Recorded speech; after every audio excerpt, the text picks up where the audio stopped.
नमस्कार, यालसा.com राव सभी का स्वागत है। साक्षात्कार संख्या 314 भाग 4। आज हमारे साथ एक बार फिर हैं रणवीर जी गढ़वाल, जो कि पूर्व वायु सैनिक हैं, सेवानिवृत्त। नमस्कार। साक्षात्कार में बताने के लिए बहुत बहुत धन्यवाद। तो इनके 3 वीडियो पहले भी आ चुके हैं, अलग अलग विषय पे हैं, उनको भी आप देख लेने एक बार, तो इनसे कुछ आइडिया आ जाएगा आपका। हमारे नियम एवं शर्तें पूर्ववत हैं कि एक तो यालसा.com की संपत्ति रहेगा वीडियो, एक इस वीडियो का कोई भी व्यावसायिक उपयोग हमारी लिखित अनुमति बगैर नहीं होगा, एक इसमें जो कुछ बोलेंगे उसके लिए आप जिम्मेदार होंगे, और इसको एक बार अपलोड कर दें तो इसको डिलीट नहीं होगा। दर्शकों से मेरा यही कहना है कि वर्तमान जो परिस्थितियां हैं जो निर्मित हो रही हैं, उनमें कुछ सवाल हैं जो हर आम आदमी के मन में उमड़ते घुमड़ते रहते हैं कि ये कैसी परिस्थितियां हो गई हैं, देश किस तरफ जा रहा है, हमारे राजनीतिक दल क्या कर रहे हैं, प्रशासन कैसा है, क्या सुधार होने चाहिए। तो इसमें कुछ मुद्दे हैं जो प्रमुख हमने लिए हैं, उन पर संक्षिप्त चर्चा होगी। रणवीर जी का अपना नज़रिया है, आपका अपना नज़रिया, मेरा अपना नज़रिया, लेकिन हम कोशिश करेंगे कि उनको समेकित करने की, एक छत के नीचे लाने की। तो शुरुआत करते हैं रात्रि के 2 बजे से। एक शब्द है निशाचर, रात को जो विचरण करने वाला उसको निशाचर कहते हैं।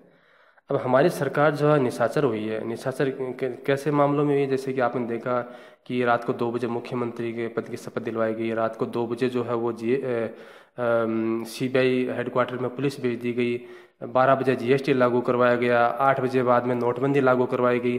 तो अब तो रात को लोगों को कहते हैं नींद बेचैन है ना, आ नहीं रही है। तो ये सरकार जो है वो रात्रिकालीन सत्र कैसे चलाने लगी, कुछ बताएं।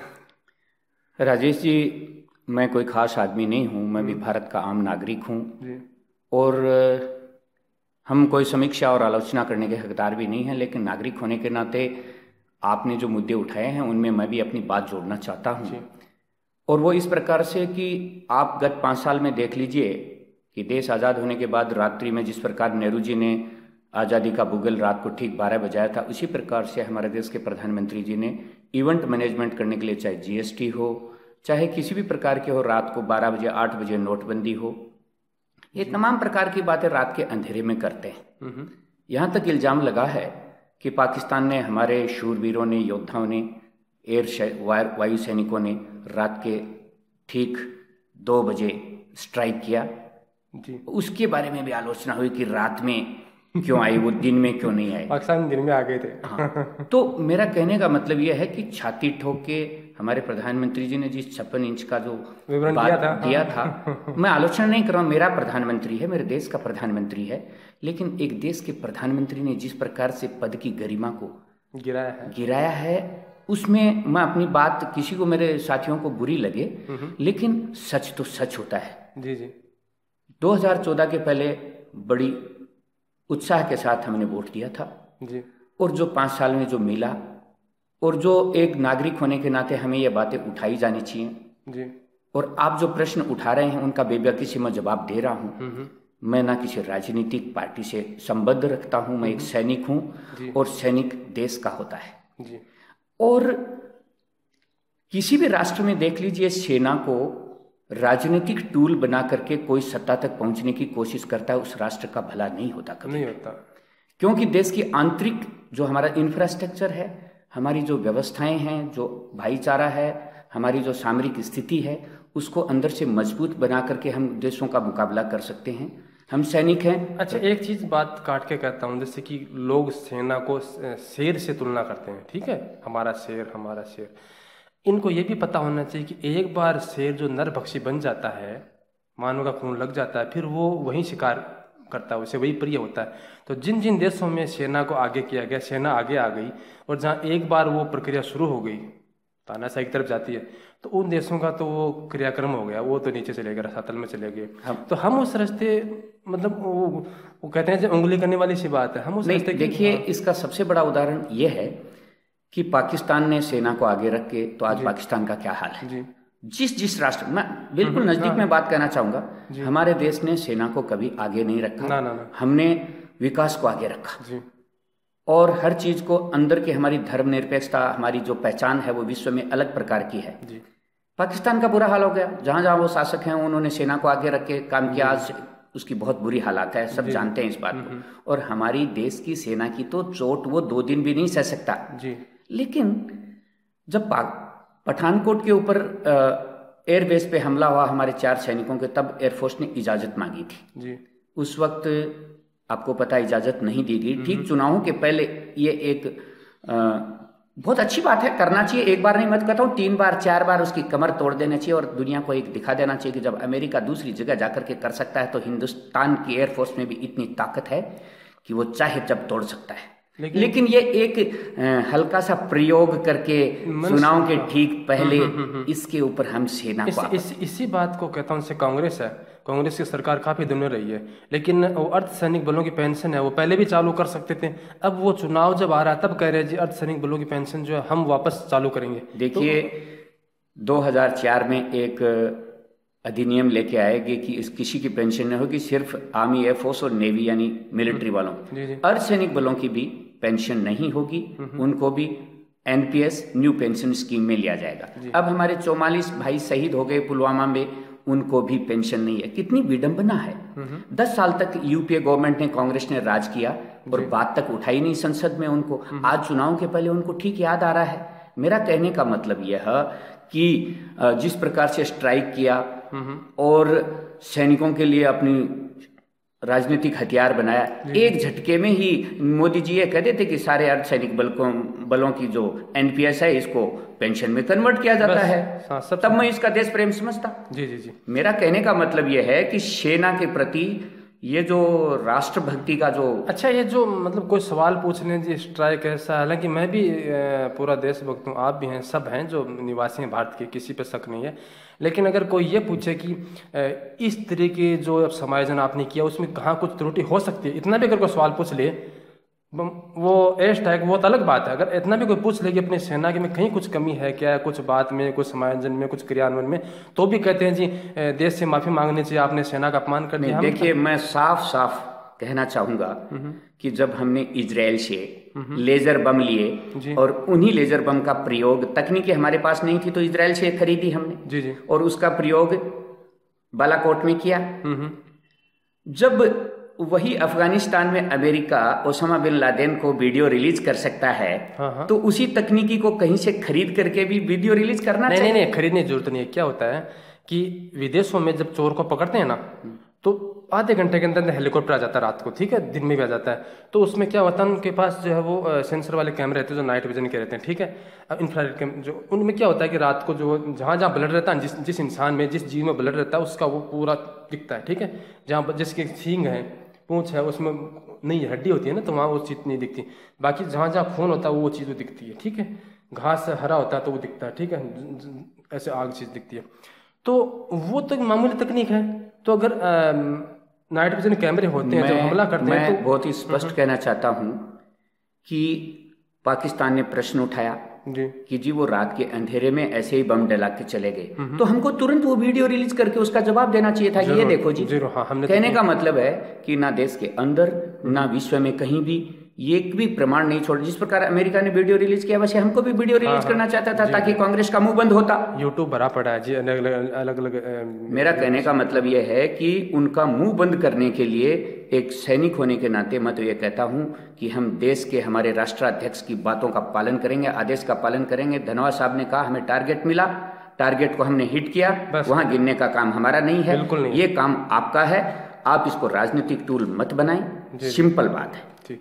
अच्छा, युवाओं को जो रोजगार है, जैसे कि उन्होंने कह दिया मैं भी चौकीदार हूँ, आप भी चौकीदार हैं, नहीं हमें नहीं बनना। असली चौकीदार कौन बनते हैं? जब उनको कोई काम नहीं मिलता है, ठीक है, तब कहते हैं जी चौकीदारी कर लो, चौकीदारी कर लो। तो चौकीदारों की हालत सबको पता है। चौकीदार तो बेचारे गरीब तबके से आते हैं। कोई भी आपको पता है कोई बिजनेसमैन का बेटा चौकीदार बनता है? नहीं बनता ना। तो मतलब ये कोई गरीब, देखिए ऐसा है, ये ध्यान भटकाने वाली बात है। हमारे देश में एक संस्था है NSSO, national sample survey office, जो हर साल आंकड़े जारी करता है। 45 साल में सबसे ज्यादा बेरोजगारी बनी है और कुछ लोग तो मैं बेरोजगार प्रीफिक्स लगाने लगे हैं। अच्छा, इन्होंने मैं चौकीदार यानी इस डाइवर्ट, देखिए कितना गजब की बात है कि एक ने कहा चौकीदार चोर है, उसको काउंटर मारने के लिए हम भी चौकीदार नारा लेके आए। पूरे नरेटिव किसी ने ये नहीं कहा मैं सिपाही हूँ। हाँ, मैंने यही तो मैं कहना चाहता हूँ कि मैं भी सैनिक, मैं भी रक्षक, मैं भी देशभक्त तक नहीं लगाया, सिर्फ चौकीदार लगाया। अच्छा, क्यों लगाया? क्योंकि उनको उस चौकीदार चोर वाले नारे को काउंटर मारना था। अच्छा, ये युवाओं को रोजगार की बजाय कभी पकौड़ा पकड़ा रहे हैं, कभी चाय पकड़ा रहे हैं। देखिए, इन्होंने क्या कहा था 2014 में कि 2 करोड़ को नौकरी कभी गंदे नाले से कह रहे हैं गैस। हाँ, मतलब ये क्या है?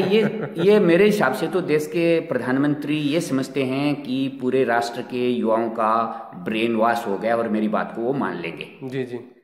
और उन्होंने कहा कि पकोड़ा, ये एक नहीं, हम इन 5 सालों में मन की बात करते करते अपने भाषणों में इतने गलत तथ्य पेश किए हैं कि मुझे तो अपने देश के प्रधानमंत्री के ऊपर शक होने लगा है कि वो उजुल फुजुल की बातें क्यों करते हैं। क्योंकि जब मनमोहन सिंह जी 10 साल प्रधानमंत्री थे, वो नहीं बोलते थे तो उनके ऊपर आरोप थे कि मौनी बाबा। अब हम ये पूछना चाहते हैं कि वो मौनी थे, नहीं बोलते थे, वो ठीक था। लेकिन आप जो गप्पे मार रहे हो, गपोड़े मार रहे हो, ये ठीक नहीं है देश के प्रधानमंत्री के लिए, मेरे लिए। अच्छा, एक बात बताएं, एक देश के प्रधानमंत्री का कहते हैं मिनट कीमती होती है, संसद की तो सेकंड कीमती होती है ना, बहुत खर्चा होता है। तो इन्हें पप्पू कहना है, इस बात को भाषण तैयार करवाना, इसको बात को दिमाग में रखना, पप्पू पप्पू बार बार बोलना, तो ये एक मतलब कि इतना समय कहाँ से मिल जाता है? ऐसा है, कांग्रेस के राष्ट्रीय पार्टी के अध्यक्ष राहुल जी को एक पप्पू का नैरेटिव दिया गया और इनको एक बहुत बड़े आदमी का बनाया गया। उस एक बड़े आदमी के सामने एक छोटा पप्पू बच्चा बना के, और ये नैरेटिव पिछले 5 साल में बनाया गया कि भाई ये पप्पू है। और ये क्या 135 करोड़ की जनता में एक पप्पू ही बचा? क्या मोदी जी का सामना कर? एक चीज और बता रहा था कि जैसे कि ये कह रहे हैं स्मार्ट सिटी, हमने ये कर दिया।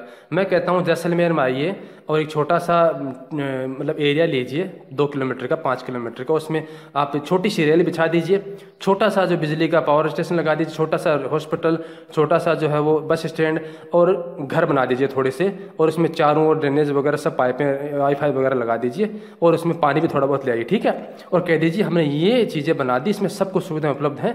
ऐसे स्मार्ट सिटी हम पूरे इंडिया में बनाना चाहते हैं। आपने वो भी नहीं बनाया, 100 तो बनाने। उसमें देखिए, इन्होंने 100 स्मार्ट सिटी की घोषणा की, 5 साल में एक मॉडल सिटी बना के दिखाते थे इसको। वही कह रहा हूँ, वो भी एक मॉडल सिटी इन्होंने बनाई नहीं। यानी कहने का मतलब जो भी चीज इन्होंने की और 70 साल का हवाला दे करके और ये कहते रहे, क्योंकि आपको हमने 2014 में ये 70 साल का हिसाब पूछने के लिए नहीं, हम अब 5 साल में आपको ये पूछना चाहते हैं कि आपने 5 साल में क्या किया जी। एक श्वेत पत्र जारी कीजिए। जी जी जी जी जी, श्वेत पत्र जारी करें और देश के नागरिकों से उसके आधार पे वोट मांगे। एक मुझे सबसे बड़ी पीड़ा जो है वो इस बात की है कि हमारे ही देश के अंदर, देश के 135 करोड़ देश के नागरिकों को कुछ लोग सर्टिफिकेट बांट रहे हैं देशभक्ति का। देशभक्ति कहने का मतलब बाकी और देशभक्ति में, एक ही देश में 2 प्रकार का जो नागरिकता में बांटने वाला बात है, ये एक राष्ट्र के लिए सबसे खतरनाक है। आप हमारे यहाँ कहावत है कि पागल आदमी को ये एहसास मत कराइए कि आपके पास आग है। तो ये जो नफरत, अहिंसा, हिंसा जो है ना, संतोष, ये हर आदमी के अंदर पहले से मौजूद है, कम ज़्यादा होता रहता है। तो अब आपने इसको हवा दे दी, एक बार दे दी, अब आपके हाथ से निकल गया, आपने किसी को ख़राब कर दिया, आपके हाथ से निकल गया। अब छोटे छोटे संगठन बन गए, उनके संगठन बन गए, तो लोगों को फिर आदत पड़ गई, ठीक है, फिर लोगों का स्वभाव गुस्से वाला हो गया, धीरे धीरे प्रक्रिया चल पड़ी। अब आपके हाथ में ये नहीं होता क्या है कि एक नैरेटिव बन जाता है, और वो नैरेटिव क्या होता है, जैसे मान लीजिए मॉब लिंचिंग का 10 आदमियों ने मिलकर एक आदमी के साथ कर लिया, आज वो किसी धर्म विशेष के साथ कर रहे हैं, कोई बहाना लेके गोरक्षा के नाम पे कर रहे हैं, कल को 50 आदमी मिलके एक को मार देंगे, कानून में विश्वास नहीं उठेगा, और हमारी व्यवस्थाएं ऐसी हो जाएंगे कि श्री रविशंकर उनको सपोर्ट करते हैं, वो ऐसा वक्तव्य देते हैं कि भारत सीरिया बन जाएगा। हमारा भारत तो सोने की चिड़िया बनाना है, हमको सीरिया नहीं बनाना। और सीरिया के बारे में क्या जानते हैं आप? सीरिया तो शिक्षा का, सीरिया तो जो है एक बहुत ही अच्छी जगह थी। वर्तमान में जो बन गया वो अलग बात है, वो उनका दुर्भाग्य है, चलो कुछ भी है। सीरिया को आप कम ना आके सीरिया का भी इतिहास एक बार देख लें तो बेहतर होगा। अब आता है लोकपाल की नियुक्ति। ये 5 साल में लोकपाल किधर छिपे थे और अभी लोकपाल की नियुक्ति हुई है। और जो मुद्दा ये था कि विपक्ष का हमारे पास नेता नहीं, अब विपक्ष का नेता तो अब भी नहीं है और वो अब भी नहीं है, लोकपाल तो नियुक्त हो गया। अभी देखिए सीबीआई का किसी भी जो भारत के अंदर जो इंस्टीट्यूशन, जो संवैधानिक संस्थाएं हैं, उनको इस प्रकार से कब्जे में लेना, ये डिक्टेटरशिप या तानाशाही का रूप है। रात को लोकपाल एक हमारी आशा की किरण थी कि हमारे देश के अंदर लोकपाल की नियुक्ति होने के बाद उसमें प्रधानमंत्री भी आएगा, राष्ट्रपति भी आएगा, काट दिया ना। लेकिन इन्होंने इस तरीके से उसको अमेंडमेंट किया है और इस तरीके से नियुक्ति किया है कि वो भी एक रबड़ की मोहर बन के रह सूचना अधिकार को भी काट दिया था, सूचना अधिकार को भी काटा, कमजोर कर दिया, कमजोर कर दिया। जीएसटी में इन्होंने कहा कुछ संशोधन नहीं होगा, अब तक सुना है कुछ हजारों तक संशोधन हो चुके हैं। देखिए, आप इससे अंदाज लगा लीजिए कि रात को 8 नवंबर की रात को 8 बजे नोटबंदी का ऐलान किया और 50 दिन मांगे थे और कहा था फांसी पर लटका देना, कि किसी भी चौराहे पे, मैं वो शब्द इस्तेमाल नहीं करना चाहता, कि मेरे पिछवाड़े पे लात मार देना चाहिए। एक प्रधानमंत्री देश का ऐसे ऐसे वक्तव्य टीवी पे बोलता है, और उसमें भी 50 दिन में 70 अमेंडमेंट्स किए थे। अच्छा, जेटली जी ने ये कहा था कि एक टैक्स लागू नहीं होगा, मतलब इससे 15-18% ऐसे कुछ। अब उन्होंने वक्तव्य दिया कि एक होने की भी संभावना है। मतलब खुद आप मोदी जी के 2014 के पहले के वीडियोस देखिए, जब वो सीएम थे, आज के जो वीडियो हैं वो देख लीजिए, ऐसा लगता है कि बिल्कुल उल्टा बोल रहे हैं। यानी एक ऐसा व्यक्ति जो अपने व्यक्तित्व को 5 साल में पूरा बदल लेता है। और मेरे को कल इन्होंने एक बधाई संदेश भेजा है। अच्छा, इमरान खान को। अच्छा, हाँ, और वो वहां जो लोग जा रहे हैं एम्बेसी में, उनको रोक रहे हैं। नहीं, एक मेरे को एक बात बताइए कि बधाई संदेश दे रहा है एक हमारा राष्ट्राध्यक्ष उस राष्ट्राध्यक्ष को, और यहाँ पर लोग हमें थोड़ा सा भी पाकिस्तान के पक्ष में कोई भी टिप्पणी कर देता तो उसको देशद्रोही करार दे देते हैं। वो भी नहीं, जो एम्बेसी में गए हैं, जिनको बुलाया हो एम्बेसी वालों ने, पाकिस्तान वालों, उनका दरवाजा रोक के उनको देशद्रोही किया है। उनको मोबाइल से मोदी जी को देशद्रोही घोषित कर दो ना, बीजेपी वाले या जो भी है। बोलना भी नहीं, हमारा काम नहीं। नहीं, मैं बेबाकी से बोलना अगर अपराध है इस देश में अभी तो मैं तो बोलूंगा, अभी तो है। तो अच्छा, ये जो गंगा माता है, इसमें नमामि गंगे स्कीम चलाई, कहा जी गंगा को मतलब कि एकदम उजली कर देंगे, और भी जो गंदे नाले हैं उनको बदलेंगे, नदियों में बदलेंगे, ठीक है। और पूरे भारत में जो नदियों को जोड़ना, वो तो अलग है बात, तो बहुत बड़ी स्कीम है, वो तो होनी नहीं, पता नहीं कब होगी। लेकिन ये जो गंगा को साफ सफाई करने के लिए अलग मंत्रालय बनाया था ना, कुछ किया था क्या? हाँ, नमामि गंगे नाम पर प्रोजेक्ट का। तो ऐसा लगता है धरातल पे कुछ हुआ काम?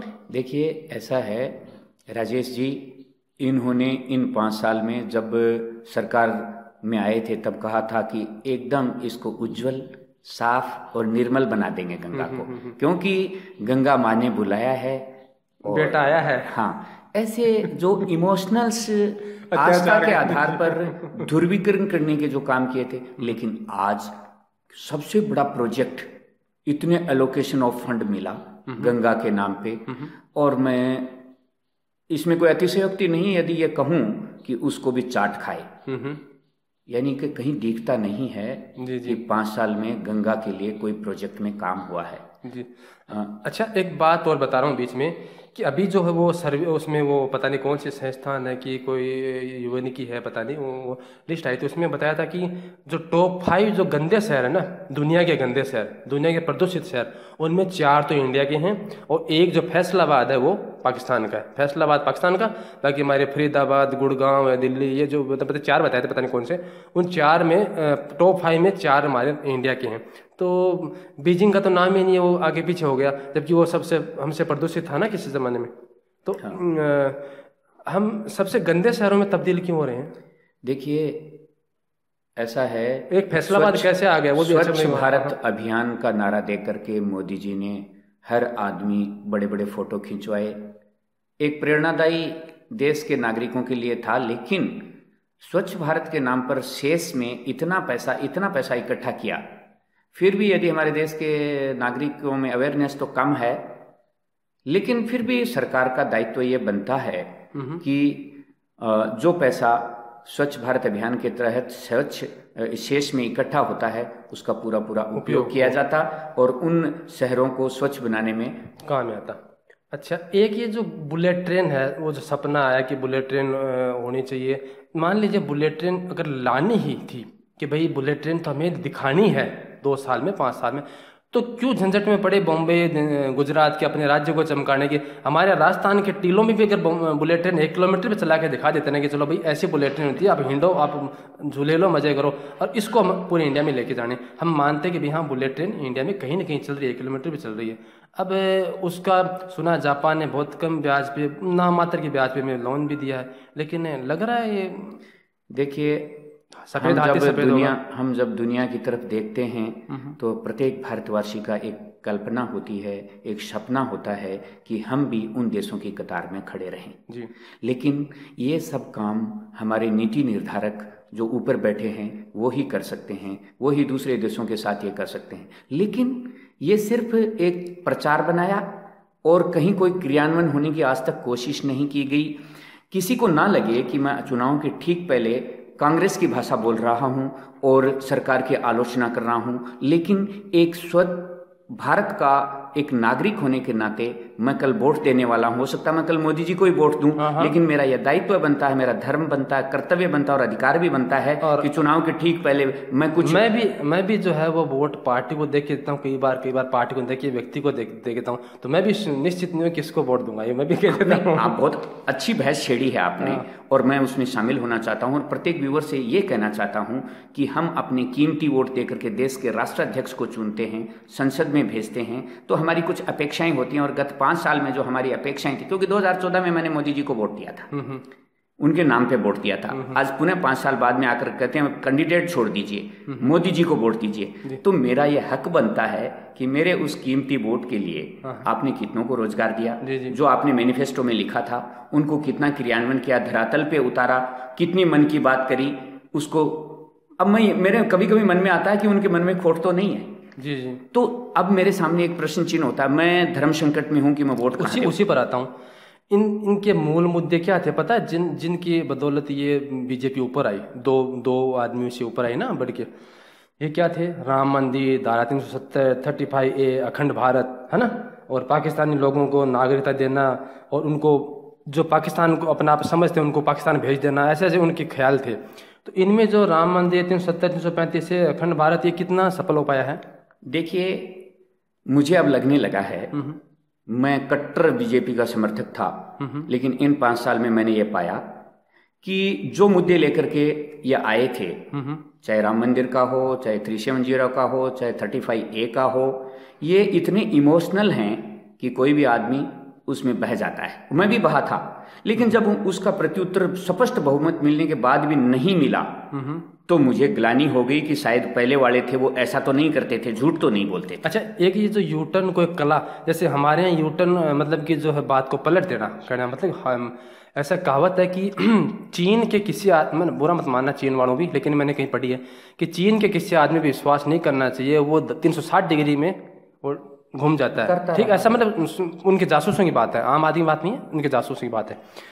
तो यहाँ यूटर्न को इस कालांतर में क्या हुआ, धीरे धीरे मान्यता दे दी और पाकिस्तान के प्रधानमंत्री इमरान खान ने तो यहाँ तक कह दिया कि यूटर्न भी एक कला है जो देश हित में ली जा सकती है। ठीक है, यूटर्न की बात कहें तो हमारे मोदी जी सबसे बड़े कलाकार हैं यूटर्न। मैं आपको गिनाना चाहता हूँ, देखिए इमरान को तभी समझ में आया है। देखिए सुनिए आप, देखो कभी कहते हैं चीन को लाल आंख दिखानी चाहिए और उनके साथ बैठ के गुजरात में झूला झूलते, कभी कहते हैं 10 सिर लाने चाहिए, कभी कहते हैं 10 सिर लाने चाहिए एक के बदले, और बिना बुलाए प्रोटोकॉल को तोड़ करके बिरयानी खाने पहुंच जाते हैं, जहां पर वहां के आर्मी के मेजर ने इनको सैल्यूट तक नहीं दिया। मुझे चिंता क्या हुई, प्रोटोकॉल क्या है कि हम दूसरा कोई राष्ट्राध्यक्ष हमारे देश में आता है तो हम उनको सम्मान के लिए सैल्यूट करते हैं।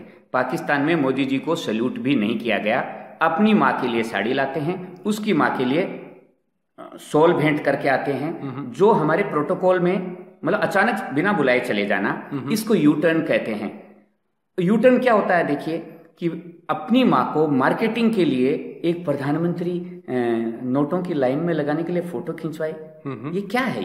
ये मेरा कहने का मतलब इमोशनली आप माँ को आगे करके कर सकते हैं, लेकिन ये सब चीजें भारत माँ का बेटा कभी भी नहीं चाहेगा कि उसकी माँ के नाम पे। अच्छा, ये जो एक बात है जैसे कि सिस्टम है, अभी ऐसे कागज आप अप्लाई कीजिए, आपको ऐसा वीज़ा मिलेगा इंडिया का, और ये कमी होती है तो आप इतने दिन में पूरी कर लीजिए, दोबारा फाइल अप्लाई कीजिए, ऐसा एक प्रोसेस होना चाहिए। ठीक है, उसमें मान लीजिए कि कोई केस ऐसा आ गया कि चलो भाई इतनी बीमार आदमी को भी ऐसे वीज़ा देना होता है, एक बार तय हो गया देना तो मतलब देना।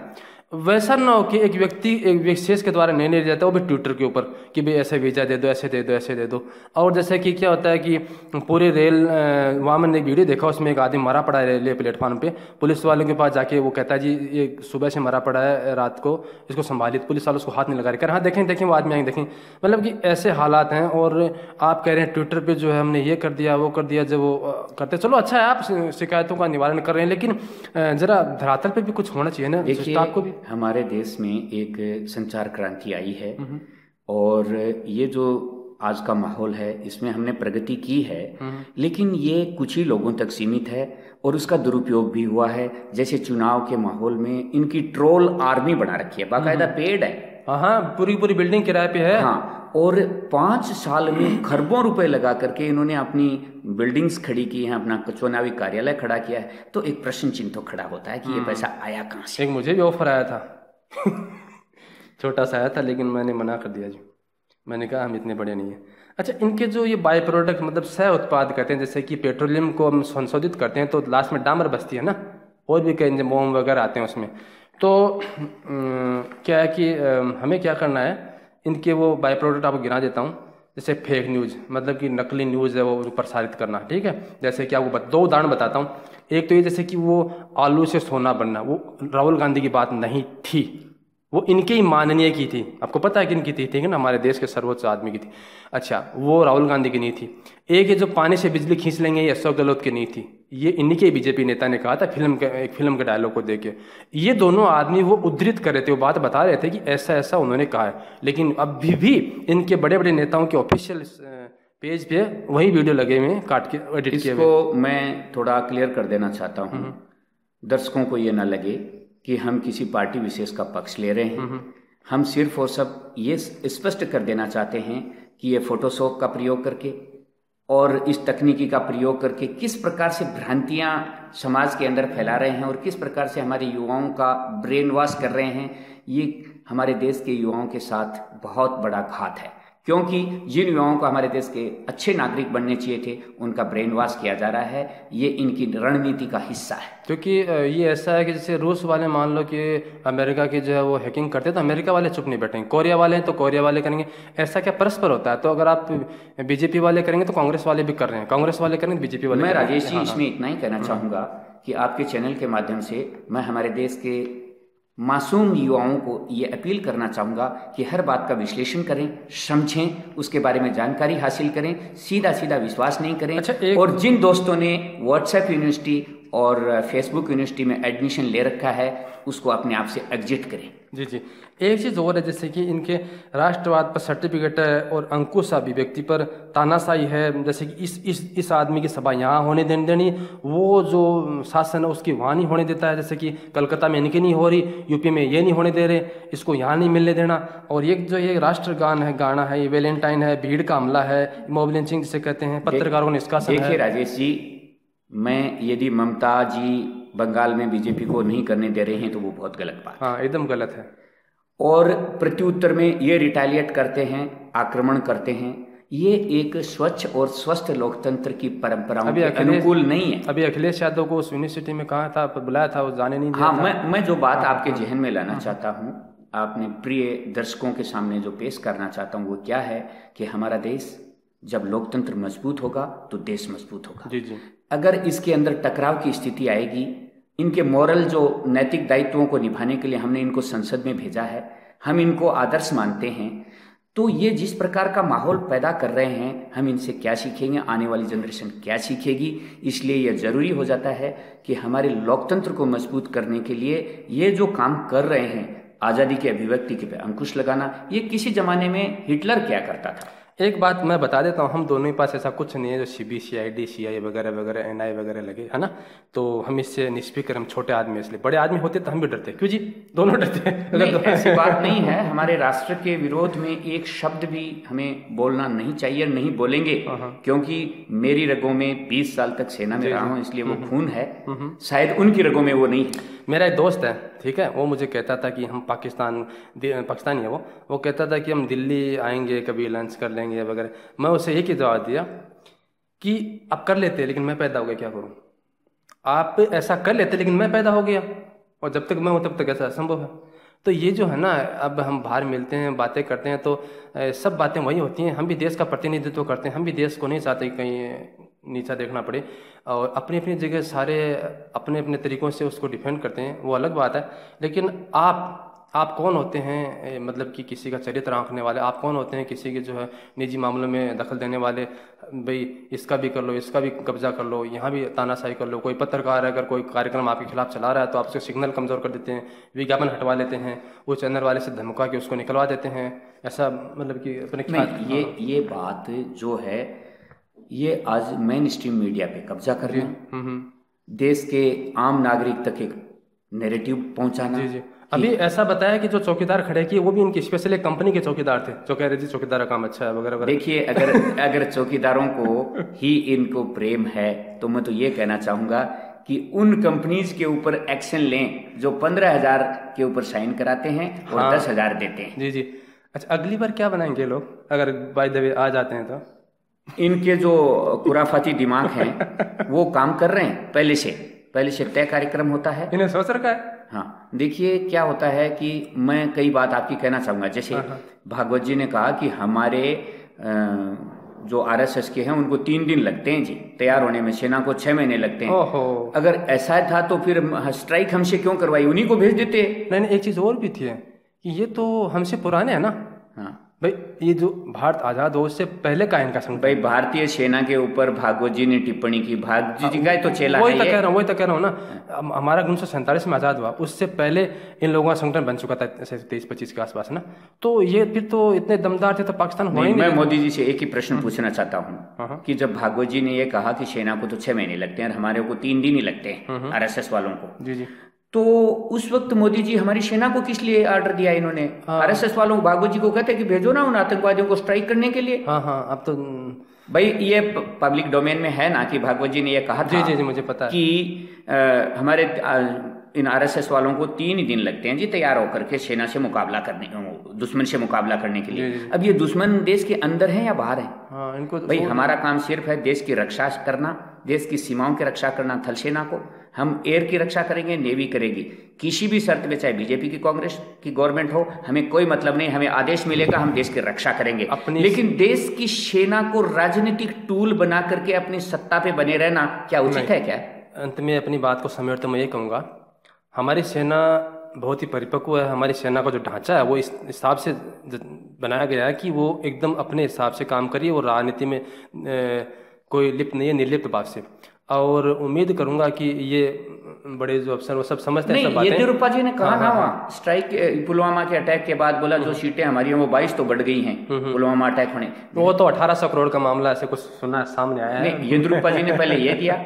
मेरा कहने का मतलब है कि प्रत्येक भारत के नागरिक को, चाहे बीजेपी हो चाहे कांग्रेस हो, इनके द्वारा किए गए कुकृत्यों को एक्सपोज करके पब्लिक डोमेन में लाया जाना चाहिए और उसके आधार पर चुनाव लड़ा जाना चाहिए। अब मैं एक बात कहता हूँ छोटी सी, कि हमने ये वीडियो बनाया है और इसमें ऐसा नहीं है कि हमने किसी को वैसे दोष आरोपण किया, लेकिन जो बातें सामने आ रही हैं वो उन्हीं को बताया जो आपको पहले से पता है, उसको रूप दे दिया, ठीक है। और उम्मीद आशा यही रखता हूँ कि जो चुनाव आ रहा है, इस चुनाव में आप अपने विवेक का उपयोग करेंगे और दूसरों को भी चुनाव स्थल पर लेके आएंगे, क्योंकि अगर आप नहीं जाएंगे तो जो डमी है वो करेंगे, तो नुकसान अपना ही होगा। इसलिए चुनाव में भाग लें और स्वस्थ चुनाव करवाएं और अपने दिमाग से सोचें किसको देना है, भले पार्टी को दें, भले व्यक्ति को दें, वो आपकी समझ है।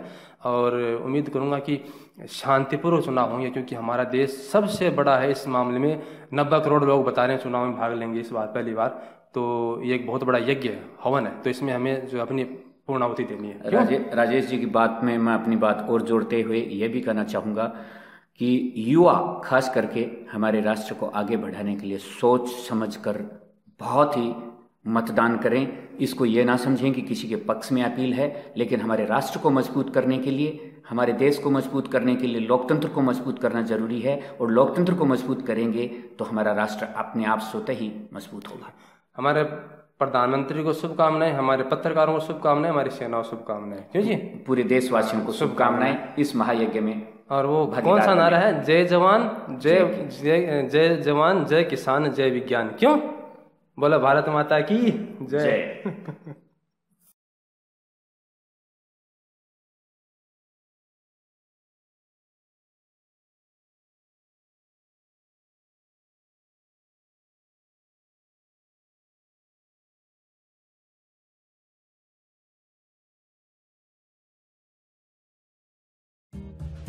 है।